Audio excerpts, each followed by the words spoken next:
Okay, so sorry. So we begin. Well, we started already Parak Yud Daled, I believe. Last time we learned, and which is the last parak of Shar Gimel. So let's try to finish Shar Gimel today. So the last we spoke in Parak Yud Gimel was the distinction between Moshe Rabbeinu and Avram Avinu, right? Mm-hmm. Well, and the Ovis, and that the Ovis, even though their whole Mehus, their whole essence was to do the will of Hashem, and they completely nullified their will, and they were Mekayim the will of HaKadosh Baruch Hu every second of their life. Moshe Rabbeinu was even on a greater Madrega. What was his Madrega? His Madrega was that he was in the level of Yud Kei Vav Kei, which is the level of kind of the non-existence of the creation. It's the level of where the entire kind of existence was suspended before him, right? So he was beyond any of these boundaries of the physical world, right? So let's start from that. So Parak Yud Daled, okay, right in the beginning, even though we've already started there, but let's still again. And as a result, because of this, Moshe Rabbeinu was muchan, prepared kol regel nevuah, any moment for prophecy. As the pasuk says, "Bamidbar imdu ve'eshma'ah." Right, when they came to him with the question, he said, "Wait, and I will hear what HaKadosh Baruch Hu has to say." As our rabbis teach that he could just inquire and Hashem will answer him. And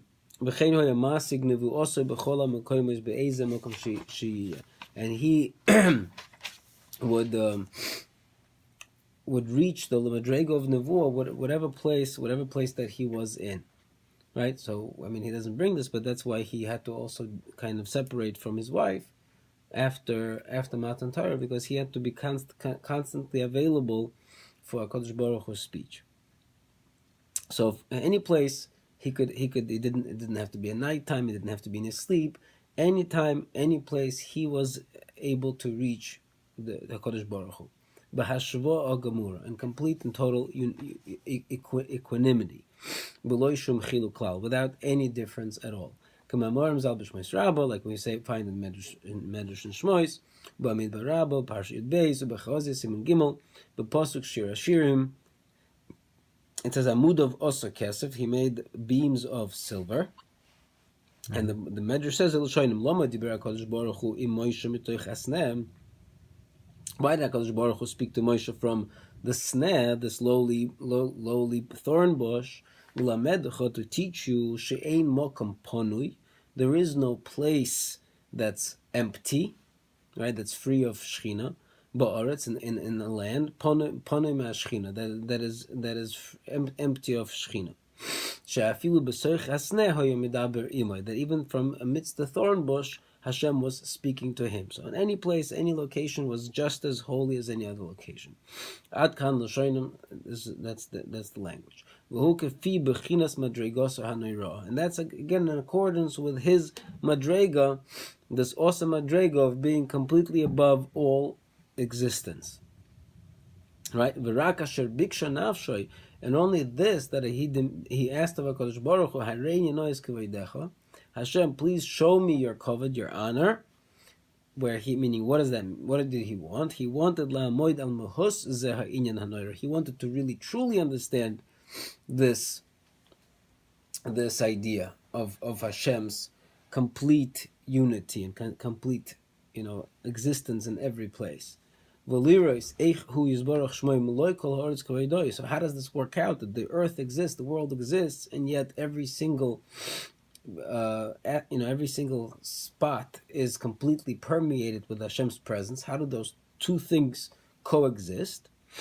Right? And how is it that there's no place empty of Him? Complete understanding of this was not given to him. And as a result, Hashem answered him, right? You can't see my face. Ki lo yirani ha'adam v'chai, because a human being cannot see me and still continue to live. Right? So he can't do both. He can't fully understand this and exist at the same time. Okay. So to as much as humanly possible to appreciate the existence, that emanates from HaKadosh Baruch Hu and how it exists and yet does not exist at the same time, as much as humanly possible, Moshe Rabbeinu was on that madrega, and only Moshe Rabbeinu. Hago, והוא גם כן אחד מהטעמים מה שיעקב אבינו עליו השלום אומר ברוך שם כבוד מלכותו לעולם ועד. This could be also one of the reasons why Yaakov Avinu, right, after, right, the story in last week's parsha, when they said to him, when the sons gathered, and he says to him, what's going on, the Shekhinah left him, and he says, and they told him, Shema Yisrael, listen, Yisrael, Hashem Elokeinu Hashem Echad, right, and he responds to them, Baruch Shem Kod Malchusay Le'olam V'ed, meaning that praise. And so Yaakov Avinu said it, right, but Moshe Rabbeinu did not say it, meaning it's not found in the parsha of Shema that is in the Torah, right, and then we had that whole medrash, that it's like a princess that smells the burning parts from the Kedera, right? So, and they didn't know what to say. Do we say it? Don't we say it? If we should say it because Yaakov said it. If we don't say it because Moshe didn't say it, so we say it quietly, right? That was the Gemara. But now he says we can get a better appreciation for what Yaakov Avinu was appropriate for him to say it, but why didn't Moshe Rabbeinu include it? The answer is like this. Right, Moshe Rabbeinu olav shalom loy omra. He did not say it. Kamamorim, like their statement in Gemara Pesachim. Ki inyan shevach baruch shem kavod malchusay le'olam v'ed. The idea behind the praise of blessed is the name of his honor, of his kingship forever and ever. Mashma sheyesh gam kein mitzius koichis ve'elomai. It incorporates the idea that there is an existence of various forces and various worlds, like we said, like he himself said before, that the idea of Malchus is really dominion over something else. Must be something else does exist. So Baruch Shem Kavod Malchusay Le'olam V'ed incorporates the idea that Hashem has complete control, but complete control of something that exists outside of him. Right? So for a forefather, that would be appropriate praise, because again, the always were in the madrega that they completely were in tune with the will of HaKadosh Baruch Hu within the bria. So Baruch Shem Kavod Malchusay Le'olam V'ed, right? But Kamosh Kasavti Leil Perak Yudalef, like we said in Perak Yudalef, Ayin Shom V'Lachein Amor Yaakov Avinu. So Yaakov Avinu said this praise, Shehu Kifi Madregoso, because that's in accordance with his madrega. Amnam, however, Madregas v'hasogas Moshe Rabbeinu kifisha be'arno, but the level of Moshe Rabbeinu, as we explained it, hu gam kein etzam inyan hayichud tevas echad, the Kriya Shema. It is in the essential yichud of the word echad, right? Hashem Elokeinu Hashem echad, and one and only one, and there is really nothing else beside him. So it's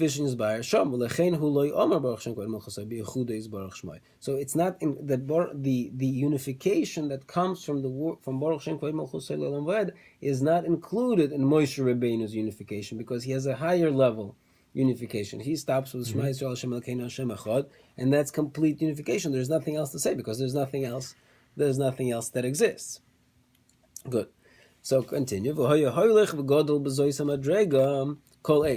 And Moshe Rabbeinu continued to grow in this madrega every single moment, until it was in his hand. And as much as possible, he acquired it. He merited it before he departed this world. In completion, that's as much as at most possible, for a human being to reach it while he's still in this world. Right?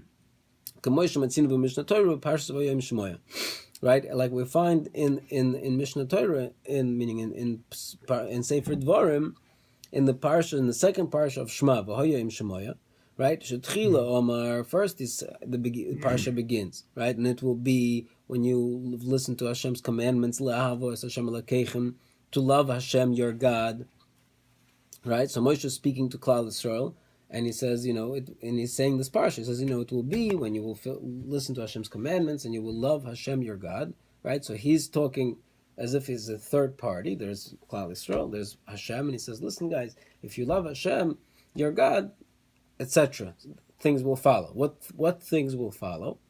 Right? So he continues. And when he reads, right, in the following pasuk, when he talks about the things that will follow if you listen to Hashem's commandments, Omar b'loshen medaber ba'adoi, he's speaking as if he's talking to himself. V'nasati metar artzechem, and I will give the rain of your land. One second, who's I in this in this rain giving capacity? Who's the I? So he is talking,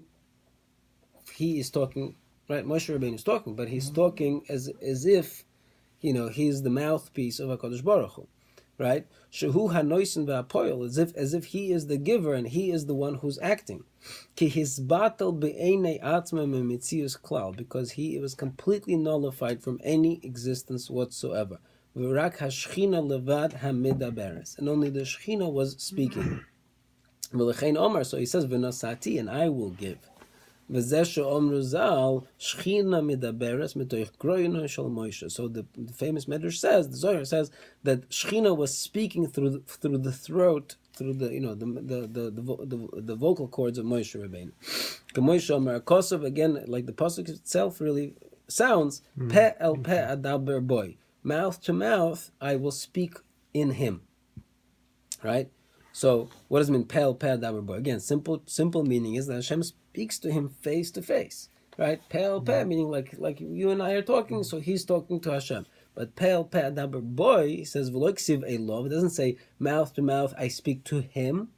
Ela Boy, I speak in him, right? So again, the idea is B'soichoi Mamash, that HaKadosh Baruch Hu is speaking in him, meaning through him, through Moshe Rabbeinu's mouthpiece, Hashem is speaking. So Moshe Rabbeinu's existence was a non-existence, meaning so he was completely nullified to the existence of HaKadosh Baruch Hu.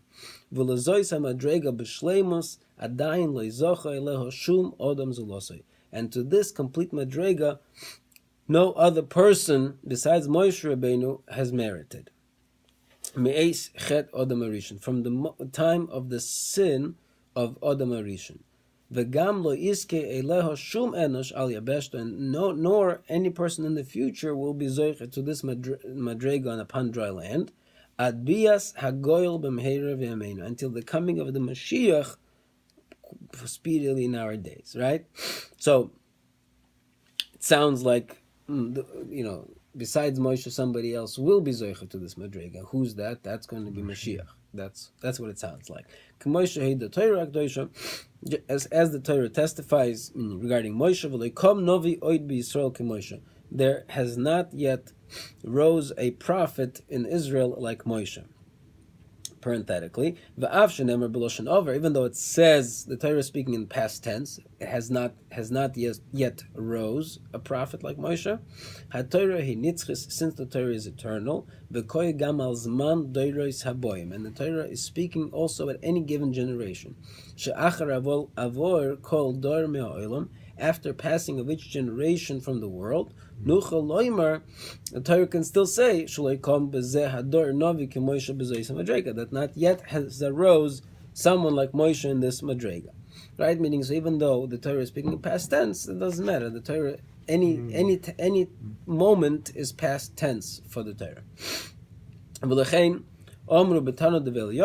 And so it says in Ton de Eliyahu, Chayiv Odom Loimer, a person is obligated to say, Masai Yagiyu Maasai, when will my actions reach L'Maasei Avoisai, to the level of the actions of my forefathers, Avraham, Yitzchak, Yaakov.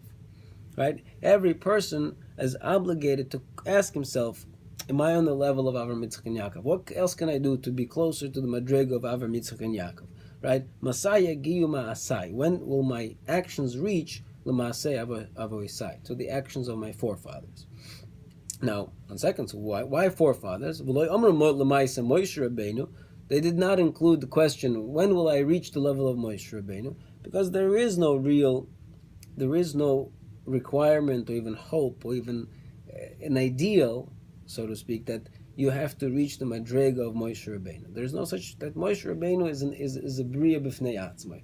Moshe Rabbeinu is his own species, and nobody is obligated to reach that level, because nobody. It's either you have it, if you're the Mashiach, I guess you have it. If you're not going to have it. So that's that. But what you are obligated is to constantly try to reach the madrega of Avram, Yitzchak, and Yaakov. What's that madrega? Again, that's the madrega of where your will and Hashem's will is united in as much as possible. Good. Now, so on one hand, it would seem that, am I striving for madregas Moshe Rabbeinu? The answer is no. However, im kol zeh, having said all of this, roy, it's appropriate, lechol yorei Hashem amiti, to every person who fears Hashem truthfully. She'al kol ponim, that it's at the very least, or at least, be'eis omdoi lehispaleh, at the moment when he's standing up to pray, yivatel b'toihar levavoy, to be mevatel with the purity of his heart, kifi yicholtoi v'hasogosoi, as much as he is able and as much as his madrega allows him, kol hakoichois sheba'olam, all forces that exist in the world, v'kol koichoisov, and all forces of his own, ki'ilu, as if ein shum mitzius be'olam klal. To such a degree, a person has to visualize as if really nothing else exists. Even himself, he doesn't exist. Ulizdabek boliboy, and attach himself with his heart. Rak boy yizborach odon yochid baruchu. Attach himself completely to him, the master, the singular master, blessed be he. Right? So he's saying, so even though in our daily life we don't need to be like Moshe Rabbeinu, because we cannot possibly be like Moshe Rabbeinu, but when we are getting up to daven, to have that connection with HaKadosh Baruch Hu, we are addressing HaKadosh Baruch Hu, at that point, if we want to do it right, as much as possible, we have to nullify our existence, or complete any existence. It's only Hashem, and like we basically our whole existence, our whole mental capacity, or everything that we can think of is Hashem Echad. It's completely, God is one, right? We're completely attached to God, and God fills every space and void and everything that exists. Right? On the side over here, I have a note here that you don't have. Again, this is not a usual note. This is something from the recent editors. He points out an important thing. He says, he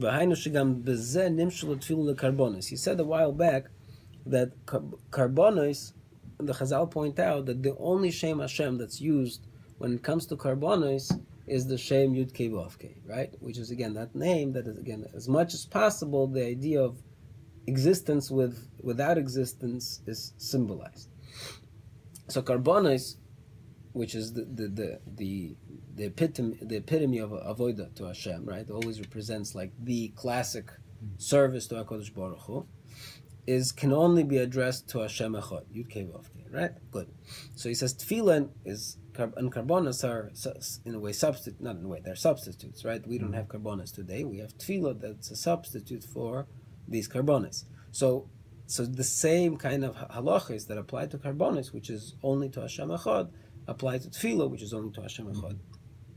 Furthermore, and this is I'm adding, the reason why karbonos is really sacrifices, right? Meaning we're kind of taking something out of existence in order to bring to HaKadosh Baruch Hu.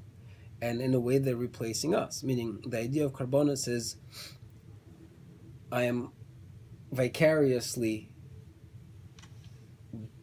kind of attaching, like nullifying myself before Hashem via this sacrifice. So I'm taking this animal out of existence in order to attach myself vicariously through the animal to HaKadosh Baruch Hu, right? But ultimately, who needs to be out of existence to find that pure attachment? Me. I need to be mevatel that sense of existence to realize that Malay Kol Ha'aretz Kevodo, that everything fills HaKadosh Baruch Hu's presence, and I'm completely, I don't know what the word is, but I have melted into or really melted back to the original source of my existence, which is HaKadosh Baruch Hu. Right? Okay. So I'll come back to this point later, because if you think about it now, we connect Shar Gimel to Shar Beis. But let's get back to that. Let's just finish the text, and then we'll just talk a little bit. Val kol ponim leprokim, and at least sometimes, meaning, right, this is the ideal of prayer, but at least occasional prayer. Ki be'emes lo kol ha'itim shoves be'inyan taharas halev. Of course, we have to admit the reality that not all times are equal for the purity of our heart. Ubiprat b'toras halalu, especially in our generations, kemat bilti efsher, it's almost impossible lehispalel b'temidus b'zois hamadrega hagavoya, to constantly pray with such a lofty madrega. Kavar Omer Abeliezer be'eruvin, right? We already mentioned this Chazal in Eruvin. Yechalani lifter kol ha'olam medin tefila. I can pater, I can excuse the entire world from the din, from the judgment, from the law of prayer, from the requirement of prayer, I guess. Meaning, so he says over there that after the destruction of the Beis HaMikdash, we are all like drunkards. Meaning, we have no real sense of reality, right? We have no attachment to reality, and so we're like drunkards. And a drunk person, is he allowed to daven? No, a drunk person can't daven. So we, even when we're davening, we don't have any kavana. We're like blabbering away. So technically, says Rebbe Lezer, says I could really pater the whole world from davening, because our davening isn't really davening. I mean, again, true that we still daven. Okay, but what he's saying is that this lofty madrega, no matter, you can try to reach it every once in a while, but halavai, you'll reach it every once in a while, but certainly are not going to reach it betmidus on a regular basis. Afal pikein, but still in all, ha'oived hatohar, the pure servant of Hashem, haroya, who sees umistakel and contemplates tomid continuously, b'taharas levovoi, with the purity of his heart, al kol inyonav, on all of his aspects and all of his elements, sheyiyu l'rotzen, that he wants them to be accepted, lefnei odem kol yisborach shmoi, before the Master, blessed be He, yuchol lehagia, he could still somewhat reach, she yispal al kol ponim liprokim b'zois madrega, that at some certain times, Yom Kippur Ne'ilah, to reach this madrega. Good. Now he comes back full circles. Now we can fully comprehend their kavana b'mamaram, when from the chazal that we started from this shar from the very beginning. Shehamispalel, that a person who davens tzorich sheyichaven es liboy lamokim, he has to be mechaven, he has to concentrate his heart lamokim, to the place. Right. So again, so why mokim? See, he already said before that mokim represents this idea of existence and non-existence in one. Meaning, just like if I put this cup over here and the table would not be here, it would cease to fall down, will disappear. So to the whole world, the entire existence that we see, mokum means Hashem is the mokum. Hashem is constantly recreating or re-hologramming the existence of the world. And so when a person davens, he has to be on the madrega where he realizes the whole world is nothing but a hologram. Ela rachamim, right? And similarly, the same statement in Pirkei Avos, Kashatam espalul al tas, as Tfilos Kev, you can't make your prayer set. Ela rachamim v'sachanunim lufnei hamokum baruch hu. Rather, supplications and right, racham v'tachanunim, mercies before the place, blessed be He. So Ratza Loimer, what does this mean to say? A person has to be careful in his nefesh. It's an interesting key word, very much. He cannot concentrate on any digression in his heart when he's praying. Or for any sphera, meaning any kind of particular expression of Hashem, even. Even from the highest spheres that are available. right? A person cannot concentrate on any one singular aspect, even of Hashem. Not only that he should not concentrate on any sphera or any lofty force. That's basically, that's borderline avodah zarah. Ela shegam roi v'nochain sheyivatel b'rotzoinoi bitul gomer kol hakoiches elyonim v'tachtoinim. Rather, what is proper and what is right is that he should nullify with his will complete nullification of all forces up and below, above and below. V'gam kol koichosav, and all of his own forces, keilu einam b'metzias, as if they do not exist. Parenthesis, this applies not only in prayer, but even when he's learning Torah, if he wants to really, that it lasts by him as it should. It also should really be on this level. Again, this is what they mean by the statement, Ein divrei Torah miskaimim. The Torah only kind of clings, attaches itself, ela b'misha meisim atzmoi k'misha einoi, but by the one who makes himself as if he doesn't exist. Right? So it fits perfectly with this idea. How do you attach yourself to the words of Torah? It says the words of Torah attach themselves to the one who makes himself into non-entity. Right, so you see that this madrega of becoming a non-entity is not only by tefillah, it's also by Torah. And to concentrate on, to attach to haras liboy, the purity of his heart, betfilosoi, in his prayer, rak lemekoymoi shel olam, only to the place of the world. What is the place of the world? Hu yechidoi shel olam. This is the singular one of the world. Ein soif, without end, Baruch Hu. Hamemali kol ha'olam, who fills the entire world, v'ha'olamis kulam, and all of the worlds that exist. V'leis asar panui minei, and there is no place empty of him. Good? Mm-hmm. So again, so now we come back to full circle when he's from the parak that from the beginning that the proper tefillah is only l'makom. Again, what does that mean, l'makom? Makom represents that idea of existence without existence, of HaKadosh Baruch Hu's complete unity as it permeates throughout the entire creation. Right? Let's just finish this paragraph, which I don't fully understand, but let's see. Ve'ayin rekeach. So again, he goes back to the rekeach that he quoted a while ago, but this is a different line. Sof shoyrish schiras Hashem zal. Ukashiyomer, and when you say Baruch Ato Hashem, right? When you say the words Blessed are you Hashem, Al yachshoiv al hakoved hanira b'leiv hanivim. Do not think about the honor, the presence of Hashem, which appears in the hearts of the prophets, Omare al hakise, and the vision that is above the throne, Ki'im al Hashem hu ha'elakim, but we only contemplate upon Hashem, who is also the Elokim, Vashamayim uva'oretz ba'avir ba'yam, up in heaven and on earth, in the air and in the sea, Ubechol ha'olam, and in the entire world, Shehu Elokei ha'oves. He is the God of our forefathers. Ad kan l'shoyna v'chavim.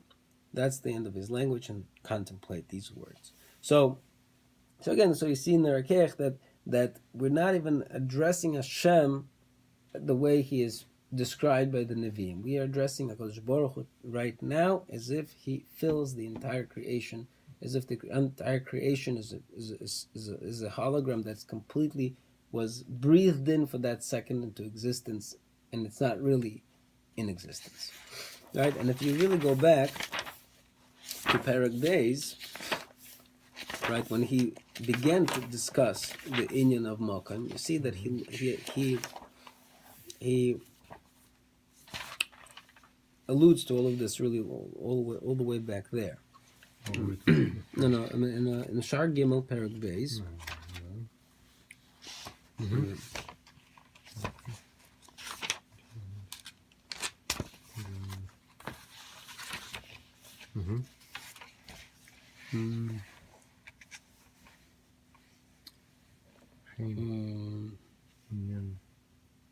No, next line. Aval.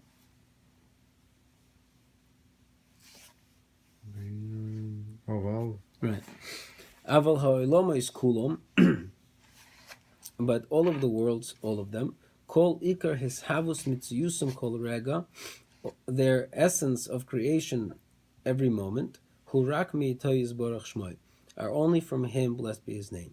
V'ilu hoya mesalik ritzoyno yizborach melahavoy soisom, and if HaKadosh Baruch Hu would take away his will from willing them into existence, kol rega, at any moment, hoyu le'ayin v'efes mamash, they would cease to exist as if they have never existed in the first place. Right? V'rak machmas she'ein b'koyach shum nivra, and it's only because there is no power, there is no ability of any creation created, right? V'rak machmas she'ein b'koyach shum nivra, there is no ability with anything that was created, af elyon shebe'elyonim, even from the loftiest of the lofty, right? Lahasig mahus ha'inyan, to appreciate this matter, eich, how, kol ha'olomis v'chol tzva'om, how all of the worlds and all of their myriads, hema be'etzem ein, they really are nothing. V'rak kol rega hema mishavim l'mitzius mimenu yisbarach, and but rather they are every moment willed into existence from him directly. L'zois, therefore, bocharu lehamshilehu yisbarach, therefore they, the rabbis, chose to parabolize, lehamshilehu, moshel, parabolize him, or lehasbir leoizen, in order to make it palatable to the ear, loizen shemas, to a listening ear, b'kerev chachamim b'tevas mokum, using the word mokum. Right, so that's this idea that even though it's not possible for anything that exists to appreciate the idea of how HaKadosh Baruch Hu does fill every single space and right, so the closest they could have, right, the closest word they used was this word mokum, right, and then he says that she'af shekach gozer chachmasa yisbarach litan mitzius b'loilamos, even though HaKadosh Baruch Hu willed existence into existence, be'oifen sheyila kol seichel lahasik eichu hamshachas is havusam mimenu yisbarach shmo kol rega, that every single creature that exists wants to appreciate how is it that I exist. V'yuchel be'eni basar sha'olam hu mitzius v'kiyum b'fnei atzmei chas v'shalom, but at the same time it seems that we are real, we really do exist. Hi'iru chazal eini ha'seichel, so the sages, they enlightened us b'hamshilam le'inyan mokum, by comparing HaKadosh Baruch Hu to the place. She'kamoy she'akli ha'emedas alei ze mokum, just like any kli, any vessel that stands on any place. Hagam she'akli hareish le be'emes mitzius b'fnei atzmei, and even though it seems that this has its own existence, im kol zeh lo hoya akli mokum she'tamod, if there was no place for this kli to rest, it would just like keep on falling forever and ever, right? It wouldn't really exist. It would have no place to rest. It would have no place to find itself, and so anything without a place is nothing. Everything needs the thing to exist, and also needs a place to rest, right?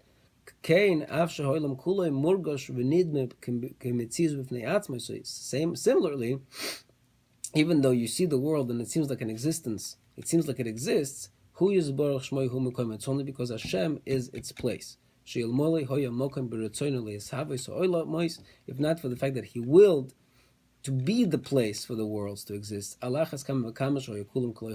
if He would take away that existence, how much more so would it be obvious that they would cease to exist?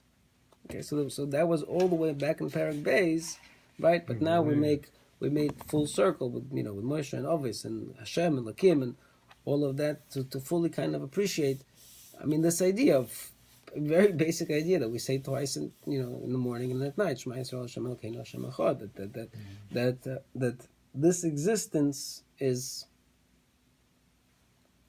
a figment of our imagination, right? But now bringing back to Parak Beis, if you remember, Shar Beis. In the second Shar, he started off with the question, what does it mean to pray b'chol nafshecha? right? Because it's also v'hayom shemayit will be when you listen. U'la'avdoin, you will serve Hashem b'chol levavchem u'b'chol nafshechem. The question is, how can you pray with all your soul? And the answer over there was that take it as literally as possible, just like in the first parak.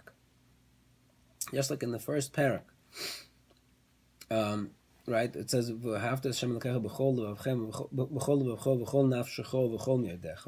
the word nafshech over there means that even though sometimes you have to sacrifice your life for Hashem's will, right? There are times that a Jew is obligated to give up his life for Hashem, right? So too, the same meaning really applies in prayer. How could that be? How do you sacrifice your life in prayer? And he said, no, because when a person davens, he's supposed to reach the madrega where with every letter and every word that he says, he's ready to attach himself so deeply to Hashem that as if his nefesh is coming out. His nefesh is completely leaving his body to attach himself to Hashem. But in Shar Beis, we understood that, okay, that's an avoid of love. That's the type of a service that a person can reach to love Hashem so much that he, with every word of prayer, he wants to completely empty his body and leave his soul and fly to HaKadosh Baruch Hu. But now we understand, no, it's much more than that. It's within the very fabric of creation that what prayer represents. Prayer represents that makam, again, coming to Hashem as the place where it's not that, oh, I love Hashem so much, I'm ready to attach myself to Him. No, it's I understand that Hashem is, Hashem Echad. So of course, so it's b'chol nafshechem, just like the korban that's dying, quote unquote, in order to go up to Hashem. So it's that parable of the korban is really happening, or should be happening, when a person goes to daven. Because when a person goes to daven, he gets on that madrega, that taste of Moshe Rabbeinu's madrega of Hashem fills the entire world. And so of course it's b'chol nafshechem. It has to be with all your soul. It's complete cessation of physical existence, where a person is completely immersed and melts into Hashem Echad.